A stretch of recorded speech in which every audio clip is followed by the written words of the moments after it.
അസ്സലാമു അലൈക്കും വറഹ്മത്തുള്ളാഹി തആല വബറകാതുഹു. സഫീർ അതാ താൻ ജനിച്ചു വളർന്ന വീട്ടിലേക്ക് കാലെടുത്ത് വെച്ചു. പിന്നാലെ ആഷിയും. എന്നാൽ അതാ സഫീറിനെ സ്വീകരിക്കുവാൻ വരുന്ന ആ രംഗം ആലോചിച്ച് അവന് അല്പം ഭയമായിരുന്നു. പടച്ചോനെ, എന്തായിരിക്കും റബ്ബേ, എന്തായിത്തീരും എന്നുള്ള രീതിയിൽ. എന്നാൽ അതാ സിറ്റൗട്ടിലേക്ക് കടന്നു വരികയാണ് ആ ഉമ്മ ശരിക്കും അതാ മോനെ എന്ന് പറഞ്ഞ് സ്വീകരിക്കുകയാണ്.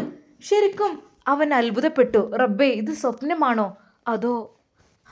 അതെ, ഒരു നിമിഷം അവൻ അവൻ്റെ ശരീരത്തിൽ തന്നെ ഒന്ന് നുള്ളി നോക്കി. മോനെ എന്ന് പറഞ്ഞ് ആ ഉമ്മ അതാ അവനെ സ്വീകരിക്കാൻ വരുന്നു. മോനെ, മോനെ സഫീർ.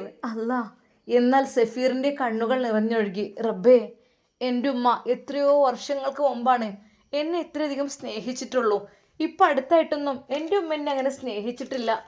റബ്ബേ, സത്യം പറഞ്ഞാലേ ഇത് ഞാൻ കേൾക്കുന്നത് സത്യം തന്നെയാണോ? അതെ, ആ ഉമ്മ അവനെ കെട്ടിപ്പിടിച്ചു. മോൻ വന്നല്ലോ ഞാൻ വിളിച്ചപ്പോഴേക്കും. എന്നാൽ ഇതെല്ലാം കണ്ട് ആഷിയുടെ കണ്ണുകൾ നിറഞ്ഞു. റബ്ബേ, എത്ര സുന്ദരമാണ്, എത്ര സമാധാനമാണ് ഇതുപോലുള്ള കാഴ്ചകൾ കാണുമ്പോൾ. റബ്ബേ, ഇനിയുള്ള ജീവിതത്തിലും അങ്ങനെ ആയിരുന്നെങ്കിൽ എത്ര നന്നായിരുന്നു. നേരെ അതാ അവൻ്റെ ഉമ്മ അവരെ വിളിച്ചു കൊണ്ടുപോകുന്നു. വരി മക്കളെ, വരി കയറി ഇരിക്കി. എന്നാൽ ആഷി ഉസ്താദിന് ചെറിയൊരു ഭയമുണ്ടായിരുന്നു. ഒന്നുകൊണ്ടുമല്ല, കാരണം അതെ, ഹാദിയെ വിവാഹം കഴിക്കാൻ പോകുന്ന കാര്യം ജസീർ അറിഞ്ഞു കഴിഞ്ഞാൽ അവൻ കലി തുള്ളും. ശരിയാണ്, ഡൈവേഴ്സും കാര്യങ്ങളും എല്ലാം കഴിഞ്ഞതാണ്. എങ്കിലും അവന് വാശിയുണ്ടാവും, ദേഷ്യമുണ്ടാകും, അതുറപ്പാണ്. എന്നതുകൊണ്ട് തന്നെ അവൻ്റെ മനസ്സിൽ ചെറിയൊരു ടെൻഷൻ ഉണ്ടായിരുന്നു. എങ്കിലും അവൻ അവിടെ ഇരുന്നു. സഫീർ സ്നേഹത്തോടെ അവനെ അവൻ്റെ റൂമിലേക്ക് കൊണ്ടുപോവുകയാണ്. ആഷി, ഇവിടെ വരൂ. അതെ, വിശാലമായ അവൻ്റെ ആ റൂം ഒഴിഞ്ഞു കിടക്കുന്ന അതാ മുകളിലത്തെ റൂമാണ്. ആ റൂമിൽ നിന്ന് അതാ പുറത്തേക്ക് നോക്കുമ്പോൾ അതിമനോഹരമായ പൂന്തോട്ടവും പച്ചപ്പും വയലുകളും എല്ലാം കാണാമായിരുന്നു. അതെല്ലാം അവരുടെ സ്ഥലം തന്നെയാണ്. ശരിക്കും അതിൻ്റെ തൊട്ടപ്പുറത്തായിട്ട് കളകള ഒഴുകുന്ന ഒരു നദിയും അതെല്ലാം അവർ സെറ്റ് ചെയ്തിട്ടുണ്ട്. വളരെയധികം മനോഹരമായ രീതിയിലാണ് അതെല്ലാം. ശരിക്കും കാണുമ്പോൾ തന്നെ ഒരുപാട് ഭംഗി തോന്നും. എന്നാൽ അവിടെ ഇരുന്നു കൊണ്ട് ആഷി നോക്കുന്നു. സഫീർ, എത്ര മനോഹരമാണ് ഇവിടം. അതെ, മനോഹരമാണ്. പക്ഷേ എത്ര മനോഹരമായാലും എത്ര തന്നെ ഉണ്ടായാലും മനസ്സിന് സമാധാനമില്ലെങ്കിൽ പിന്നെന്താ? ഇനി അങ്ങനെ പറയരുത്. ഇനി മനസ്സിനൊക്കെ സമാധാനം ഉണ്ടാവും. ഇനി അതിനെക്കുറിച്ചൊന്നും ചിന്തിക്കണ്ട കേട്ടോ. ഇനി അൽഹംദുലില്ലാ, ഇപ്പോൾ കണ്ടില്ലേ, ഞാൻ പറഞ്ഞില്ല നിന്നെ സ്വീകരിക്കുന്നത്. ആഷി, അതൊക്കെ പറയാൻ അങ്ങനെയൊന്നും ഉണ്ടാവില്ല. നീ അതിനെക്കുറിച്ചൊന്നും ചിന്തിക്കല്ലേ. ഇൻഷാ അല്ലാ അതൊക്കെ നല്ല രീതിയിൽ തന്നെ അങ്ങ് പോകും. ഒന്നുകൊണ്ട് വിഷമിക്കല്ലേ. സ്നേഹത്തോടെ തൻ്റെ പ്രിയപ്പെട്ട കൂട്ടുകാരനെ ആശ്വസിപ്പിച്ചു. എന്നാൽ അവിടുത്തെ സെർവൻസ് അപ്പോഴേക്കും അതാ സാധനങ്ങളെല്ലാം ടേബിളിൽ സെറ്റാക്കി വെച്ചു. എന്നാൽ ഈ സമയം ആഷി ചോദിക്കുന്നു, അല്ല, നീ എപ്പോഴും വല്യമ്മയുടെ കാര്യം പറയാറുണ്ടല്ലോ, ആ വല്യമ്മ ഇവിടെയല്ലേ? എന്നാൽ ആ നിമിഷം സഫീർ പറഞ്ഞു, പറയാം, വല്യമ്മയെ നേരിട്ട് കാണുന്ന സംസാരിക്കുന്ന ഉമ്മാക്ക് വലിയ ഇഷ്ടമല്ല. അപ്പോൾ ഞാനൊന്ന് അകത്ത് കയറിയിട്ട് വല്യമ്മാൻ്റെ അടുത്ത് കണ്ട് പോകാമെന്ന് വിചാരിച്ചിട്ട്. നേരിട്ട് പോയി കഴിഞ്ഞാൽ എന്താണ് നിനക്ക് വല്യമ്മാനെ പറ്റുള്ളൂ, അങ്ങനെ ഇങ്ങനെ ചോദിച്ചാൽ അതും കേൾക്കേണ്ടി വരും. എന്നാലും ഞാനൊന്ന് ഇറങ്ങി നോക്കട്ടെ. ഉമ്മാക്ക് ഒട്ടും ഇഷ്ടമല്ല നേരിട്ട് വല്യമ്മയെ കാണുന്നത്. നേരെ ഓനം വല്യമ്മാൻ്റെ അടുത്തേക്കാണ് കയറിപ്പോകും. എന്നാൽ എന്തൊക്കെ തന്നെയല്ലേ ഉമ്മ വിളിച്ച് വരുത്തിയതല്ലേ, ഇനി ഉമ്മയെ വിഷമിപ്പിക്കണ്ട, സങ്കടപ്പെടുത്തണ്ട എന്ന് കരുതി നമ്മുടെ സഫീർ ഒന്ന് ഫ്രഷായി അതാ അങ്ങോട്ട് എത്തി.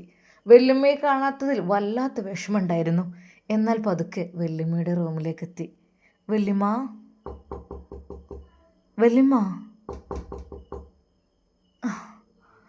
അല്ല, ഇതെന്താ? വല്യമ്മ അകത്ത് കടിച്ചോ അതോ? വല്യമ്മ, ആ വാതിൽ മുട്ടണ്ട. പെട്ടെന്ന് ഉമ്മയുടെ ആ ഒരു ശബ്ദം പിന്നിൽ നിന്ന്. ഉമ്മ, അതെ, അവിടെ വല്യമ്മയും വല്യപ്പയൊന്നുമില്ല. ഉമ്മ, ശരിക്കും സഫീറിൻ്റെ മനസ്സ് അങ്ങോട്ട് വെമ്പ്. പടച്ചോനെ, ഉമ്മ നിങ്ങളെന്തീ പറയണത്? അതെ, അവിടെ വല്യമ്മയും വല്യപ്പയും വല്യാപ്പയും ആരുമില്ല. ഉമ്മ, വല്യമ്മ എങ്ങോട്ട് പോയി? വല്യമ്മയൊക്കെ എത്തേണ്ടടുത്ത് എത്തിക്കണേ. സഫീറിൻ്റെ ഹൃദയം വല്ലാതെ മിടിച്ചു. പടച്ചോനെ, ഉമ്മ നിങ്ങൾ എന്ത് പറയുന്നത്? എൻ്റെ വല്യമ്മ എൻ്റെ വല്യമ്മ എവിടെ? മോങ്ങണ്ട, കാര്യം പറയാം. എൻ്റെ വല്യമ്മ മരിച്ചു പോയിട്ടൊന്നുമില്ല. പിന്നെ വല്യമ്മ എവിടെ ഉമ്മ? സത്യം പറയുമ്മ. എവിടെ ഉമ്മ വല്യമ്മ എങ്ങോട്ട് പോയത്? വല്യമ്മക്ക് പോകാൻ എവിടെയാണ് ഒരിടം? വല്യമ്മക്ക് പോകാൻ ഇഷ്ടം പോലെ വലിയ വലിയ വലിയ ബിൽഡിങ്ങും കൊട്ടാരങ്ങളും ഉണ്ടാക്കി വെച്ചേക്കണല്ലോ. ശരിക്കും സഫീർ ഒന്ന് ഞെട്ടി. ഉമ്മ, നിങ്ങൾ എന്താ പറയുന്നത്? അതേടാ, വല്യമ്മാനൊക്കെ കൊണ്ടാക്കിക്കണ് വൃദ്ധസദനത്തിൽ. ഉമ്മ, ഇത്രയധികം സുഖവും സൗകര്യങ്ങളും ഇത്രയധികം സെർവൻറ്റുമുള്ള ഈ ഒരു വീട്ടിൽ പാവം ശരിക്കും നടക്കുവാൻ പോലും കഴിയാത്ത വല്യമ്മയെ എന്തിനാ കൊണ്ടുപോയിട്ടത്? ശരിക്കും അവൻ്റെ ഹൃദയം പൊട്ടിപ്പോയിരുന്നു. ഉമ്മയോട് അല്പം സ്ട്രോങ് ആയിട്ടാണ് അവനത് പറഞ്ഞത്. ഉമ്മ, നിങ്ങൾക്കിത് എങ്ങനെ തോന്നി? നിങ്ങൾക്ക് എങ്ങനത്? എന്താ ഉമ്മ നിങ്ങൾ ചെയ്തത്? ഞാനല്ല, അതെ, ഇവിടെ ജസീറിൻ്റെ ആൾക്കാർ വരവും പോക്കൊക്കെ ആകുമ്പോൾ കുട്ടിയെ ആരവിടെ വന്നിക്കണ്, എൻ്റെ സഫീർ വന്നിക്കണോ, എൻ്റെ കുട്ടി വന്നിക്കണോ ചോദിച്ച് ഒരു സുഖം പുറത്തും തരാൻ ഞാൻ എന്താ കാട്ടുക? പെരയിൽ എത്ര ആൾക്കാർ വരും. അതൊക്കെ ഇപ്പം ഇങ്ങനെ വല്യമ്മാനെ ബോധിപ്പിക്കാൻ പറ്റുമോ? അത് ഏത് നേരം ഒച്ചപ്പാടന്നെ. ആ വീൽ ചെയറിൽ തള്ളിക്കൊണ്ട് വന്ന് കുട്ടിയെ ആരവിടെ വന്നിക്കണോ, എൻ്റെ കുട്ടി വന്നിക്കണോ അന്നെ ചോദിച്ചതന്നെ പണി. അതിൽ പിന്നെ ഞാനും ജസീറും വിചാരിച്ചു ഇങ്ങനെ ആയിക്കഴിഞ്ഞപ്പോൾ ആൾക്കാർക്കും ബുദ്ധിമുട്ടാണിത്. വല്യമ്മക്ക് പറ്റിയ സ്ഥലങ്ങളുണ്ടാവും. ഇവിടെ അങ്ങനെ കൂട്ടിനടച്ച് കിടക്കണേക്കാളും നല്ലത് വല്യമ്മക്ക് ഇഷ്ടപ്പെട്ട ഫ്രണ്ട്സുകൾ, വല്യമ്മയുടെ പ്രായക്കാർ ഒക്കെ ഉള്ള സ്ഥലം ഉണ്ടാവും. അവിടേക്ക് അങ്ങോട്ട് കൊണ്ടേയിടുക, അതായിരിക്കും നല്ലത്. എന്നാൽ സഫീറിൻ്റെ ഹൃദയം പൊട്ടിപ്പോയി. ഉമ്മ മതി, ഇനി പറയണ്ട. ശരിക്കും അവൻ ആ വല്യമ്മയുടെ റൂമിലേക്ക് കടന്നു. പഠിച്ചോനെ, വല്യമ്മയുടെ ആ ഒരു ബെഡ് അനാഥമായി കിടക്കുന്നു. വല്യമ്മയുടെ 1-2 ഡ്രസ്സുകൾ ആ ഒരു ഹാങ്കറിൽ അതുപോലെ കിടക്കുന്നു. സത്യം പറഞ്ഞാൽ വല്യമ്മ ഉപയോഗിച്ചിരുന്ന ആ ഒരു തസ്ബീഹ് മാല, അത് കണ്ടപ്പോൾ അവന് നെഞ്ച് പൊട്ടിപ്പോയി. റബ്ബേ, അല്ലാ, വല്യമ്മാൻ്റെ റൂം, പഠിച്ചോനെ, അല്ലാ, വല്ലാത്ത സങ്കടമായല്ലോ. എന്നാൽ സഫീറിന് വല്ലാത്ത ഉമ്മയോട് ദേഷ്യമാണ് അവനക്ക് തോന്നിയത്. ഉമ്മ, എന്തിനാ ഉമ്മ ഇങ്ങനെ ചെയ്യാൻ പാടുണ്ടോ ഉമ്മ? ഇങ്ങനെ ഒരിക്കലും ചെയ്യാൻ പാടില്ലായിരുന്നു. എവിടെയാണ് ഉമ്മ? എന്തിനാ? വല്യമ്മാരുടെ അടുത്തേക്ക് പോകാനാണോ? പൊന്നാര പഠിപ്പ് പോവല്ലേ, വൈത്തല കൂടും. പിന്നെ ഞാൻ അവിടെ ഇടങ്ങാറാകുക. ഇത് ഏത് നേരം എന്നെ അങ്ങനെ വിളിച്ചുകൊണ്ട് നിൽക്കും. പിന്നെ അതുമല്ല, എപ്പോഴും ഇപ്പം എനിക്ക് അതിൻ്റെ പിന്നാലെ നടക്കാൻ പറ്റുമോ? ഉമ്മ, എത്ര വേലക്കാരികളുണ്ട് ഇവിടെ. വേലക്കാരികളുടെ ഒരു കാര്യം എന്നെ വിളിക്കണതേ. പിന്നെ അതുമല്ല, എന്നെ ചോദിക്കുക ആര് വന്നാൽ എൻ്റെ കുട്ടി വന്നോ ഏത് സമയം അങ്ങനെ ചോദിച്ച് ഒരു സുഖം പൊറുതിയില്ലേ. ഒരു വഴിക്ക് പോകാൻ പറ്റൂല. വല്യമ്മ ഇവിടെ ഉണ്ടല്ലോ, ഇട്ടുകാണ്ട് പോകാൻ പറ്റുമോ? അപ്പം അങ്ങനെ അല്ലാതെ വേറെ എന്തൊക്കെ തന്നെ ഒരു സംഗതിയാണെങ്കിൽ അതിന് വേണം എന്തെങ്കിലും. അതാണ് ഒരു ഭാഗത്ത് അവിടെ ചുരുൻ്റെ കൂടി കെടുക്കൊന്നുമില്ല. എന്തെങ്കിലും ഒച്ചപ്പാടിട്ട് അപ്പോത്തിന് മണ്ടി വരും. അത് മാത്രമല്ല, എല്ലാം അറിയണം. പെരയിലാരാ വരണേ പോണ്, എന്തൊക്കെ കൊടുക്കണ് വെക്കണ് ഇരിക്കണ് എല്ലതും. എന്തിനാ അപ്പം അതൊക്കെ ചോദിച്ചിരേണ്ട ഒരു ആവശ്യവും ഇല്ലല്ലോ. ആരെന്ന് വന്നാലും ആരാടി അവിടെ വന്നത്, ഓൾക്ക് എന്തേലും കുടിച്ചാൻ കൊടുത്താ, എന്തിനാണ് കൊടുത്തൊക്കെ, അങ്ങനെ ഒറ്റക്ക് അച്ചൽക്ക് വിടല്ലേ എന്നൊക്കെ പറഞ്ഞുങ്ങാണ്ട് ഭയങ്കരമായിട്ട് ഓലങ്ങോട്ട് സ്വീകരിക്കലും താലും. പിന്നെയെന്ന് വെച്ചാൽ ചിലവർ വല്യമ്മക്കാനെ കാണാൻ വെച്ചിട്ട് ചില ആളുകൾ ഇവിടെ വരാറുണ്ട്. പ്രത്യേകിച്ച് നോമ്പും കാര്യങ്ങളൊക്കെ ആയപ്പോൾ തന്നെ വല്യമ്മാനെ കാണാൻ കുറേ ആൾക്കാർ വരും. ഇപ്രാവശ്യം ഞാൻ എന്താട്ടി കണ്ടറിഞ്ഞ് നോമ്പ് കിട്ടുക ആയതോടുകൂടി ഞാൻ ഒഴിവാക്കി വിട്ടു. മറ്റേ എന്താണെന്ന് വല്യമ്മ ഇവിടെ വെച്ചുകൊണ്ട് വരും. എന്നിട്ട് ഇങ്ങോട്ട് വല്യമ്മാൻ്റെ റൂമിലാണ്ട് കയറി ഇരുന്ന് വർത്താനം തുടങ്ങി കഴിഞ്ഞാൽ വല്യമ്മ അതിൻ്റെ അരിയിലുള്ള മുഴുവൻ പൈസ എടുത്ത് അങ്ങനെ കൊടുക്കും. അതന്നെ ചെലവിൽ അതിനെ കാണാനായിട്ട് വരുന്നുണ്ട്. ഞാൻ ഇപ്രാവശ്യം 1010 തന്നെ ആണ് കഴിച്ചിലാക്കി കൊടുത്തു. ഞാൻ പറഞ്ഞു ജസീറിനോട് എടുക്കാനുള്ളതൊക്കെ എടുക്ക്, വണ്ടിയിട്ട് വേഗം കൊണ്ടാക്കി കൊടുക്ക്, മറ്റേ ശരിയാവില്ല. ഓരോരുത്തരും വന്നങ്ങനെ തുടങ്ങും. അതിൻ്റെ കയ്യിൽ നിന്ന് എന്തേ കിട്ടുന്ന പൂജയെന്ന് പറഞ്ഞുകാണ്ടേ അങ്ങനെ എന്തൊക്കെ തന്നെ അല്ലാണ്ട് ഒഴിവാക്കി വിട്ടേക്കണം. ഇനി പൊന്നാര പഠിപ്പിച്ച് ദയവായി കാണാമെന്ന് വെച്ച് പോവല്ലേ. ഇനിയിപ്പോൾ ഇതൊക്കെ കെട്ടിക്കൊണ്ടുവരണ മരുവള് പെണ്ണെന്ന് വെച്ചാൽ ഒരു ഓളൊക്കെ എന്ന് പറഞ്ഞാൽ വലിയ പഠിപ്പുള്ളതും നല്ല സ്വത്തും മുതലും സമ്പത്തൊക്കെ ഉള്ള ആൾക്കാരാണ്. ഇങ്ങനത്തെ ഓരോ വയസ്സായ വല്യമാരൊക്കെ പെരയിലുണ്ടായാലേ അതൊക്കെ ഓൽക്കൊക്കെ ഒരു ബുദ്ധിമുട്ടൊക്കെ കാരം. അതുകൊണ്ട് ഇനി അതിനെക്കുറിച്ച് ആലോചിച്ച് തന്നെ വേണ്ട. എന്നാൽ ശരിക്കും അതാ സഫീറിന് വല്ലാത്തൊരു സങ്കടമാണ് തോന്നിയത്. ഉമ്മ, എനിക്ക് പെണ്ണില്ലെങ്കിലും ഒന്നും ഒരു കുഴപ്പമില്ല, പക്ഷേ എൻ്റെ ഉപ്പാൻ്റെ ഉമ്മ, എൻ്റെ ഉപ്പ ഇല്ലാത്ത ആ ഒരു വേദന തീർന്നത് എൻ്റെ ഉമ്മയെ, എൻ്റെ വല്യമ്മയെ കാണുമ്പോഴാണ്. ഇങ്ങനെ ചെയ്ത് ശരിയായില്ല ഉമ്മ. സഫീറെ, ഈ വെറുതെ ഓരോന്നിനും നിൽക്കണ്ട. ഉമ്മ എവിടെയാണ് പറയൂ, ഞാനൊന്ന് പോയി കാണട്ടെ എൻ്റെ ഉമ്മാനെ. എന്താടാ, എൻ്റെ ഉമ്മ ഇവിടെ ഉണ്ട്. എന്നെ പെറ്റ് തള്ളുന്നല്ലത്, എൻ്റെ ബാപ്പാനെ പെറ്റ ഉമ്മല്ലേ? ഉമ്മ, എൻ്റെ ബാപ്പാനെ പറ്റിയതാണെങ്കിലും ഉമ്മ തന്നെ അല്ല ഉമ്മ. ശരിക്കും സഫീർ കരയുകയാണ്. എന്തിനു വേണ്ടിയിട്ടാണ് ഇങ്ങോട്ട് പോകുന്നത്? എനിക്ക് ഉറപ്പാണ് ഇജ്ജ് വന്നാൽ അതിനുള്ളിൽ കയറി പോകുന്നത്. തന്നെ ഞാൻ മുണ്ടാതെ അവിടെ നിന്നതും എന്നോട് അറിയിച്ചിക്കണിച്ച് നിൽക്കാനും സമ്മതിക്കൂല. ഏതായാലും വല്ലാത്തൊരു പുതുമന്നെ. എന്നാൽ സഫീർ ഒരു നിമിഷം പടച്ച റബ്ബിനെ ഓർത്തു. റബ്ബേ പടച്ചോനെ, എൻ്റെ ഉമ്മാക്കൊന്നും ഒരു ഭയവുമില്ലല്ലോ. വൃദ്ധസദനം എന്നൊക്കെ പറഞ്ഞാൽ ആരൊക്കെ നമ്മളെ കൊണ്ടുവിടണം? മക്കളെ പഠിപ്പിച്ച് വലുതാക്കി സ്വത്തും സമ്പത്തും എല്ലാം ഉണ്ടായി കഴിഞ്ഞാൽ മക്കൾ കൊണ്ടുപോയിടുന്ന ഒരു സ്ഥലമാണ്. റബ്ബേ അല്ലാ, പഠിച്ചോൻ എൻ്റെ വല്യമ്മക്കൊന്നും സംഭവിക്കരുത് അല്ലാ. സത്യം പറഞ്ഞാൽ വല്ലാത്ത ടെൻഷനായിരുന്നു അവൻക്ക്. വേഗം വന്ന് ഭക്ഷണം കഴിച്ചോ, ഇതിപ്പോൾ ചൂടാറും. ഉമ്മ വിളിച്ചു. സെർവൻസ് കൊണ്ടുവച്ച ഭക്ഷണം അവൻക്ക് കഴിക്കുവാനേ കഴിയുന്നില്ല. ആഷി വാ. ആഷിയും കൂടെ ഇരുന്നു. എന്ത് സഫീർ നീ ഒന്നും കഴിക്കാത്തത്? ആഷിയുടെ ചോദ്യം. എങ്ങനെടാ ആഷി കഴിക്ക്, എനിക്ക് കഴിയുന്നില്ലടാ, ഇറങ്ങുന്നില്ല. കാരണം ഇവിടെ വരുമ്പോഴുള്ള എന്നെ സ്നേഹിക്കുവാനും തലോടാനുള്ള ഒരേ ഒരു കൈകൾ അത് എൻ്റെ വല്യമ്മയുടേതായിരുന്നു. പക്ഷെ വല്യമ്മയില്ലാത്ത ആ ഒരു അവസ്ഥ എനിക്ക് ആലോചിക്കാൻ കൂടി കഴിയുന്നില്ലടാ. നീ വിഷമിക്കണ്ട, നമുക്ക് എങ്ങനെയെങ്കിലുമൊക്കെ സെറ്റ് പോയി നോക്കാം ഒന്ന് കാണാൻ, ആഷി പറഞ്ഞു.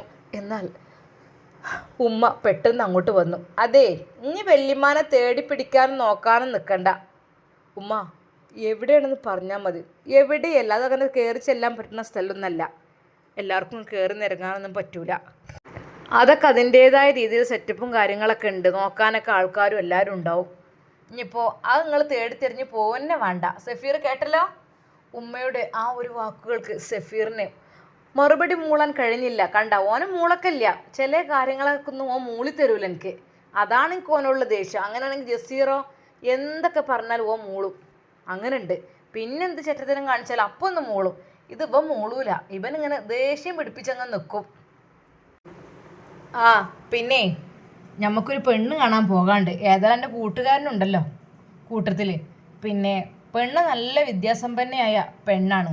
അത് മാത്രമല്ല നല്ലോണം സ്വത്തും മുതലും ഒക്കെ ഉണ്ട്. എല്ലാം നമ്മളെ തറവാടിന് പറ്റിയൊരു പെണ്ണ് തന്നെയാണ്. അപ്പോൾ ജസീറും പറഞ്ഞ് വേഗം ഓനെ കൊണ്ട് പെണ്ണ് കണ്ട്, ഓനും അറിയണ കുട്ടിയാണെന്ന് തോന്നുന്നു. ഏതായാലും ഓളെ കെട്ടിയിട്ട് നമുക്ക് എന്താ വെച്ചാൽ ചെയ്യാം. എന്തൊക്കെ തന്നെയായാലും ഓനക്ക് പറ്റിയ പെണ്ണെന്നെയാണെന്നൊക്കെ പറഞ്ഞേക്കണ്. എന്തായാലും ഒന്ന് പോയി നോക്കാം. എന്നാൽ സഫീർ ദയനീയമായി ഉമ്മയെ നോക്കി. എന്താടാ ഈ നോക്കണത്? എനിക്കെന്താ പറ്റിയില്ലേ? അല്ലെങ്കിൽ ഞാൻ പറഞ്ഞ എനിക്ക് പറ്റൂരില്ല. എൻ്റെ വല്യമ്മാനെ ചിന്തയിൽ നിൽക്കായിരിക്കും ഇപ്പോൾ അല്ലേ? ഉമ്മ അത് ഒരു അതുമില്ല, ഇന്ന് പോകണം. പിന്നെ ആഷി ഉസ്താദിൻ്റെ മുമ്പിലേക്ക് നോക്കി പറഞ്ഞു, ഓൻ്റെ കൂടെ ഒന്ന് പോന്ന് കൊടുക്കണം. കാരണം ഓൻ അങ്ങനെ ഇങ്ങനെ പോവില്ല. ഓൻ എങ്ങനെയെങ്കിലൊക്കെ കണ്ട് ഒഴിവാക്കി വിടാൻ നോക്കും. പക്ഷേ ഇത് ഭയങ്കര നഷ്ടമാണ് ഒഴിവാക്കിയാൽ. വലിയ ബിസിനസ്സും കാര്യങ്ങളും ഒക്കെ ഉള്ള വലിയ ടീം ആൾക്കാരാണ്. ഞങ്ങൾക്ക് പറ്റിയ ആൾക്കാർ തന്നെയാണ്. അല്ലെങ്കിലേ വേറെ എവിടുന്നെങ്കിലൊക്കെ ഓൻ കണ്ടുപിടിച്ച് കൊണ്ടുവരും. സഫീർ മനമില്ല മനസ്സോടുകൂടി അതാ അവിടെ നിന്ന് എഴുന്നേറ്റു. ആഷിയും അവൻ്റെ മുഖം അതെ ഒരു പ്രകാശമില്ല. അവനാകെ സങ്കടത്തോടു കൂടി, പഠിച്ചോനെ എൻ്റെ റിസ്വാന വക്കീൽ, ഓളല്ലാതൊരു പെണ്ണിനെ എൻ്റെ മനസ്സിൽ കയറ്റി എനിക്ക് കഴിയുന്നില്ലല്ലോ. എന്നാൽ സഫീറും അവനും അതാ മുറ്റത്തേക്ക് ഇറങ്ങി ആ ഒരു പൂന്തോട്ടത്തിൽ ഇരുന്നു. ആഷി, സഫീർ വിളിച്ചു. ആ എന്താടാ? ആഷി, എന്നെക്കൊണ്ട് കഴിയില്ലടാ, പ്ലീസ്, എനിക്ക് കഴിയില്ല. എന്തിനാണ് വെറുതെ ഒരു പെണ്ണിനെ പോയി പെണ്ണ് കണ്ട് ചതിക്കണത്? എനിക്ക് സ്നേഹം കൊടുക്കാൻ കഴിയില്ല. ഏതോ ഒരു അന്യ പെണ്ണിനെ ഞാൻ വെറുതെ കാണാൻ പോവുക. എനിക്ക് ആലോചിക്കാൻ കൂടി കഴിയുന്നില്ല അതിനെക്കുറിച്ച്. ദയവായി. സഫീർ കരയുകയാണ്. ആഷിയുടെ മനസ്സലിഞ്ഞു. സാരല്ല, അതൊക്കെ നമുക്ക് തൽക്കാലം നീ ഒന്ന് പോയി കണ്ടുവാ. നമുക്കൊന്ന് പോണിനിപ്പോൾ എന്താ, നമുക്കൊന്ന് പോയി വരാം. കാരണം ഇനിയിപ്പോൾ അവർ ദേഷ്യം പിടിപ്പിക്കണ്ട. അല്ലെങ്കിൽ ദേഷ്യത്തിലാണ്. എടാ, എൻ്റെ വല്യമ്മയെ കൊണ്ടിട്ട സ്ഥലം അതൊക്കെ ഇല്ലാതെ എന്ത് ജീവിതം അവിടെ? ഭയങ്കര നഷ്ടമാണ് എനിക്ക്. എത്ര എന്തുണ്ടായാലും സ്വന്തം വീട്ടിലുള്ള ആളുകളെയൊക്കെ പറഞ്ഞേക്കെന്നൊക്കെ പറയുമ്പോൾ അത് മനസ്സൊക്കെ വല്ലാത്തൊരു. സഫീർ കരയുകയാണ്. ആഷ് സമാധാനം സാരല്ല, നിൻ്റെ മനസ്സാണ് നിൻ്റെ മുഖത്താ കാണുന്നത്. അത് നിൻ്റെ മനസ്സ് എത്രമാത്രം വേദനിക്കുന്നുണ്ട് എന്നുള്ളത് എനിക്ക് കാണാൻ കഴിയുന്നു. ആശയ്ക്കും സങ്കടം വന്നും പോയി. സാരല്ല, ഇൻഷാ അല്ലാ. പിന്നെ സഫീർ, ഞാനൊരു കാര്യം പറയട്ടെ. അത് എപ്പോഴും എപ്പോഴും ഞാൻ എൻ്റെ മക്കൾക്ക് പഠിപ്പിച്ചു കൊടുക്കുന്ന ഒരു വാക്കാണത്. എൻ്റെ സഫീർ, അത് നിനക്കറിയാമല്ലോ. ആഷി, എന്താ? സങ്കടത്തോടെ ആഷിയുടെ മുഖത്തേക്ക് നിറമിഴികളോടെ അവൻ നോക്കി. അതെ, താൻ ആഗ്രഹിച്ച എൻ്റെ പെണ്ണ്, എൻ്റെ റിസ്വാന വക്കീൽ, അവളെനിക്ക് നഷ്ടപ്പെടുമോ എന്നുള്ള ചിന്ത അവൻ്റെ മനസ്സിൽ അത് കുന്നുകൂടി എന്ന് തന്നെ പറയാം. മനസ്സിൻ്റെ ഉള്ളിലുള്ള ഭാരം അത് കണ്ണിലൂടെ നിറഞ്ഞൊഴുകിക്കൊണ്ടിരുന്നു. എന്താ സഫീർ, ഇങ്ങനെ കരയല്ല നീയേ. സാരല്ല, ജസ്റ്റ് ഒന്ന് കണ്ടുവരാം, അല്ലാതെ ഇപ്പോൾ എന്താ ഞാൻ പറയുക നിന്നോട്. ഒന്ന് നീ വിഷമിക്കല്ലേ. പഠിച്ചോണ്ടല്ലോ നമ്മളുടെ കൂടെ. നിൻ്റെ മനസ്സിലത്തെ ഇഷ്ടങ്ങൾ പഠിച്ചവനോട് നീ പറ. വിധിയെ വരെ മാറ്റിമറിക്കും എന്നാണല്ലോ പ്രാർത്ഥന. എന്നാൽ ആശി പറഞ്ഞ ആ ഒരു കാര്യം സഫീർ, നീ ഇത് കേൾക്കുന്നില്ലേ? എത്രയോ പ്രാവശ്യം ഞാൻ നിന്നോട് എൻ്റെ ശിഷ്യകളോടെല്ലാം ഇത് പറഞ്ഞതാണ്. ഇസ്ലാമിൽ ഒരു തിയറി ഉണ്ട്. നിനക്ക് നഷ്ടപ്പെട്ടതൊന്നും നിനക്ക് വേണ്ടി സൃഷ്ടിക്കപ്പെട്ടതല്ല. നിനക്ക് സൃഷ്ടിക്കപ്പെട്ടതൊന്നും നിനക്ക് നഷ്ടപ്പെടുകയുമില്ല.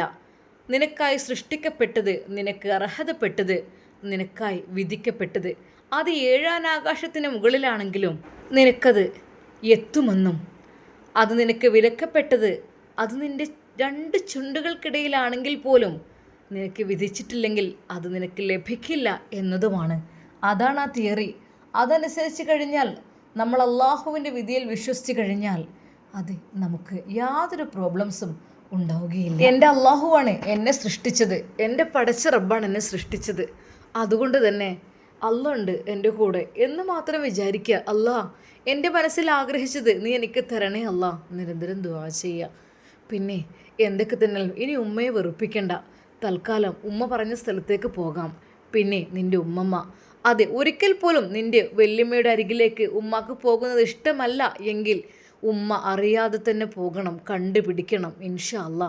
ആഷി ഉസ്താദ് സഫീറിന് ഊർജം നൽകി കൂടുതൽ. ഇൻഷാ അല്ലാ, നമുക്കിതിൻ്റെ ബാക്കി ഭാഗം നാളെ കാണാം. സഫീർ പെണ്ണ് കാണാൻ പോകുമോ? പോയാൽ എന്തായിരിക്കും അവസ്ഥ? നമുക്ക് കാത്തിരിക്കാം. പ്രിയപ്പെട്ട കൂട്ടുകാരെ, ഒരിക്കൽ കൂടി എല്ലാവർക്കും അസ്സലാമു അലൈക്കും വറഹ്മത്തുള്ളാഹി തആല വബറകാതുഹു.